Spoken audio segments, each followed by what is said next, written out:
getting worse. And let's see, they were asked a special set of questions. And let's see, here we go. Banks, on balance, reported that their lending standards across all loan categories are currently at the tighter end of the range between 2005 and present. So let's look at this in a graphical form. And again, I've made all these slides bigger, so hopefully this will help those of you who said we needed to do that. And this is fantastic. If you could only, in your mind, overlay 30-year treasury yields or 10-year treasury yields from these charts. Now, they do have some of this data on the Fred database, but it isn't this whole picture. So unfortunately, I could show it to you, but it doesn't have the same effect as seeing these big picture charts. Check this out. Now, what happened in 2000 to 2002? There was recession. Look at how tight loan standards were back then. And then in 2008, look at what happened. Hey, loan standards tightened in late 2008. Oh, there was a big market crash. And look now, you have the second tightest lending standards in commercial industrial loans in history. And people say that we're on the cusp of the next great bull market run. Really? According to this chart, no, not happening at all. So again, the first chart, net percent of tightening lender standards for commercial industrial loans. How about net percent of domestic response increasing spreads of loan rates over bank cost of funds? Well, look how tight it was during the dot-com bubble. Look how tight it was during the GFC. Look how tight it is now. This is not synonymous with a bull market. This is synonymous with a bear market. Net percent of domestic response reporting stronger demand for commercial industrial loans. Well, shocking. You make it more difficult for people to borrow money and less people want to borrow. That's fantastic. Gee, Fed, I'm sorry that people just don't really want to borrow right now, and it's leading to credit contraction. I don't know why that's happening, but you can see this happens every time. Look, it happened going into the dot-com bubble, happened going into the great financial crisis, and it's happening again. There's only 4 slides here, but they're so interesting. How about net percent of domestic response tightening standards for commercial real estate loans? This is a no-brainer. Who really wants to go out and borrow money for commercial real estate right now? Wow. I mean, talk about if someone said, what's the riskiest thing you could invest in right now? I think commercial real estate would have to be toward the top of my list. I mean, how many people are going to be working at home for a while? I mean, there's a lot of businesses that are finding out. And as someone who's self-employed, anyone here who is self-employed or has been an executive for a small business, you know you work more hours when you're working from home. And it's shocking. Businesses are finding out that people are putting in more hours from home and are more productive. Do you think they're going to want to change that anytime soon? Virus aside, they're getting more productivity for the same wage? Yeah. Sign that trend's going to continue. So look at this. Tightening standards for commercial real estate loans, second highest level in history, just shy of the GFC, and you can see how tight it was going into the dot-com bubble.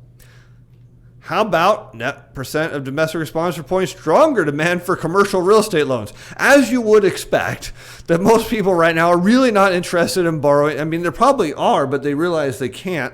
And you can see that this is right on par with typical levels that respond to recessions.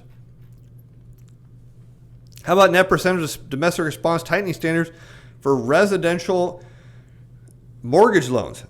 Now this chart is split, but you have to look at this continuous chart because the data has changed, but you can see going back after or going into the GFC, wow, that really tightened up. Anyone who lived through that knows how bad the real estate market was. And what is everyone telling me today? Oh no, Steve, real estate's not going down. Real estate's forever going up. It's a safe place to put your money. It's super liquid. Look, you want to know the definition of liquidity is it ease to sell. You know when the easiest time to sell is?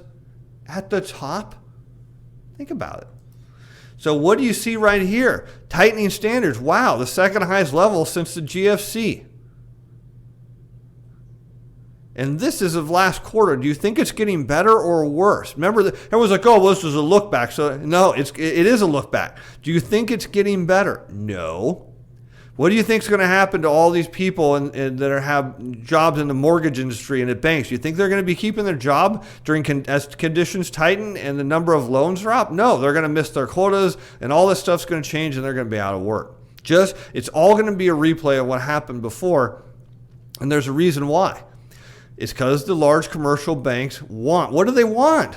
They want lower interest rates. They want to lend so they make money. They want to buy their stock back. They want to compensate their executives for doing nothing and give them big stock options and let them sell their stocks into the buyback flow.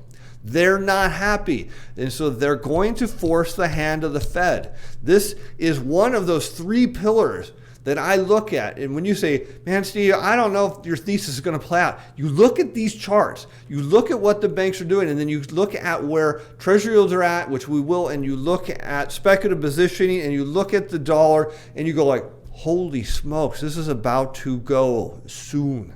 Yeah, soon. How about net percent of domestic response reporting stronger demand for residential real estate loans? Well, of course, people always want to buy bigger homes and more expensive homes when interest rates are low. Guess what? You should always buy when interest rates are high and prices are low. You know, one of my clients, he likes to buy rental real estate, and he's a really smart guy. And he's like, look, you can't make money buying rental real estate at the top.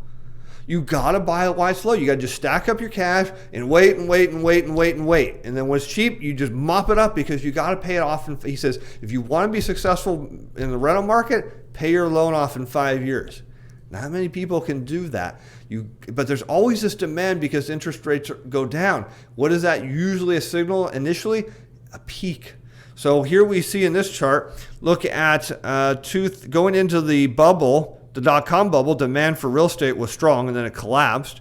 Whereas 2000, the collapse going right before, the demand had started to drop off going into the dot-com bubble, not dot-com bubble, the GFC, and it was way down. But look here, people are just giddy about real estate because they think real estate prices aren't going down.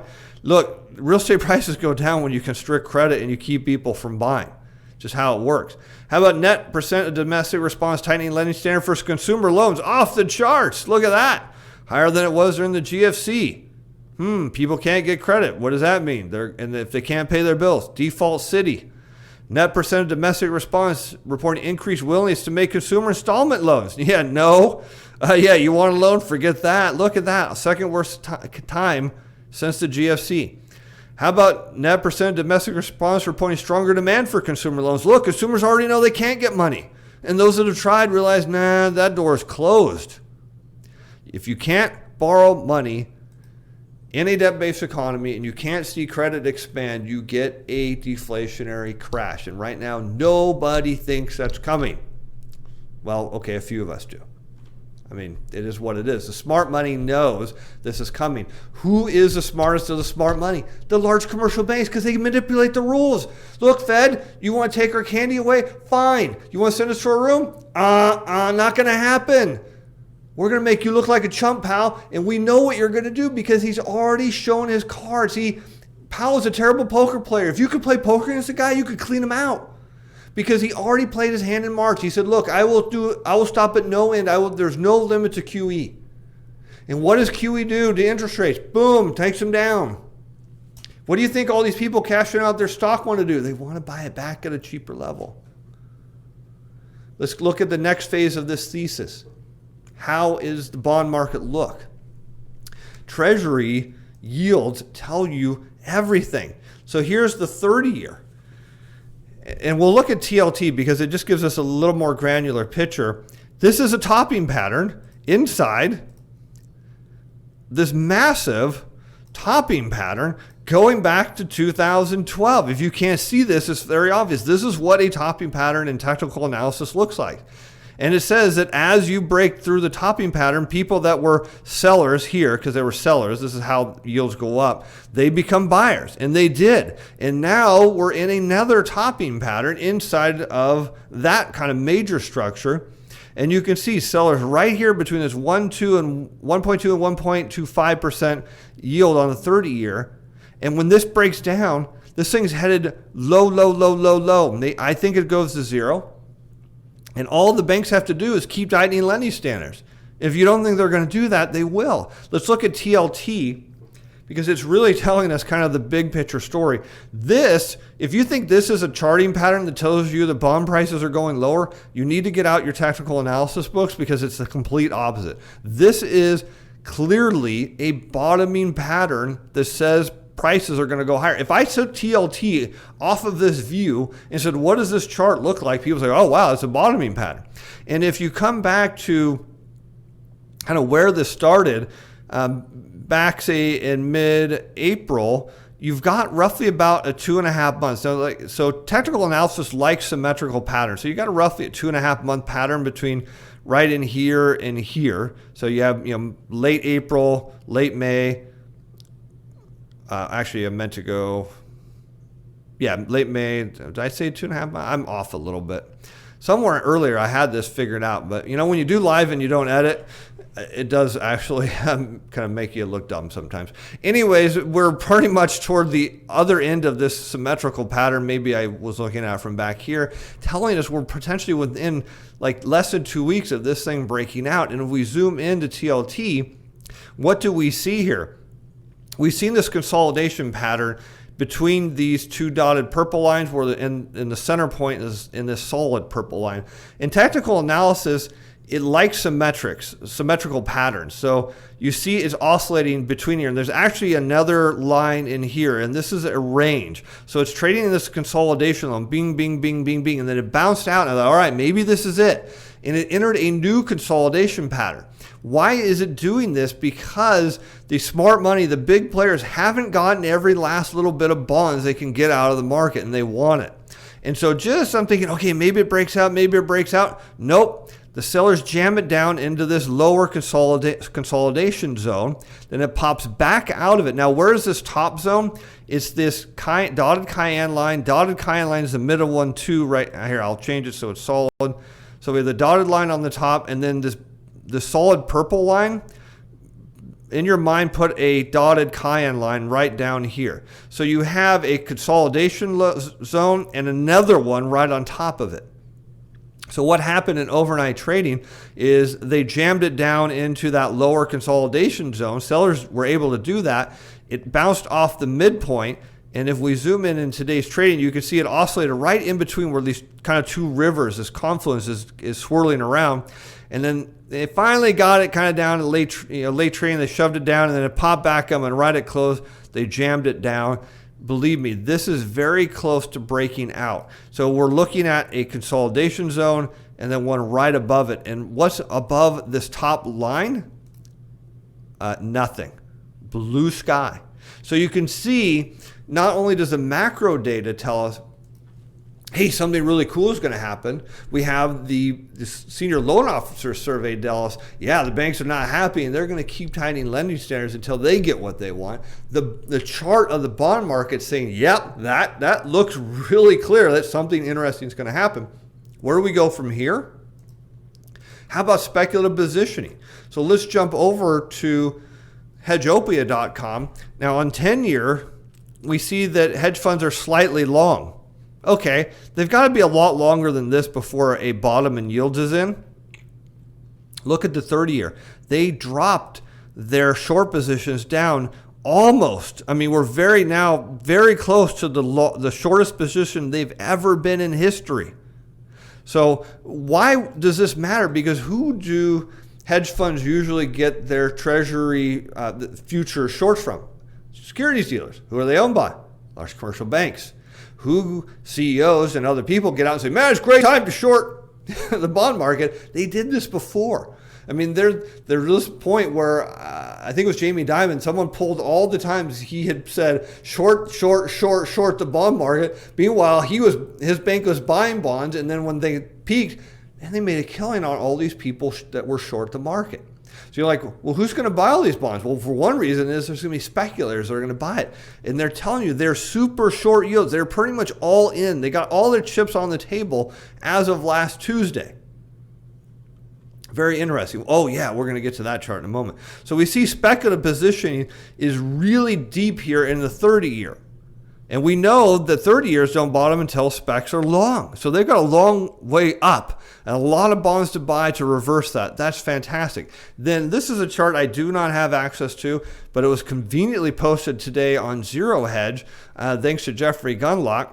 One of the, shall we just say 3-pointed bond kings? Because do I get added to that list? I think that's only fair, right? I mean, come on, who's the bond king, right? Put it in the comments. You know it's me. All right, let's look at the MOVE index. The MOVE index, because I don't have a Bloomberg terminal and I don't have access to it, I can't show it to you other than when someone else posts it. It is the VIX of the bond market. It's the Treasury VIX, as it says here. Now, unlike the volatility index for the market, when volatility rises, what happens to stock prices, right? You already know they go down. In the bond market, it's the exact opposite. So look at volatility here in mid-2007 on the bond market. It started to rise and bond prices went up. Look at here in March, bond volatility rose and it went up. Now, where's the MOVE index? The lowest point since 2003, 2002. Lowest point. Let me reiterate, the lowest point. So if you were looking for some sort of validation, that interest rates were going down, what would you want to see? Would you want to see the MOVE index high or low? Well, you'd want to see it really low, because if it's really low and the chart of the bond prices or treasury yields are signaling a major move and speculative position is super deep and banks are tightening lender standards and all the macro data says that, yes, this is going to be a big explosion higher in bond prices and the MOVE index, this is exactly what you want to see. Now, if the move was way up here like it was in 2008, we wouldn't be talking about that right now.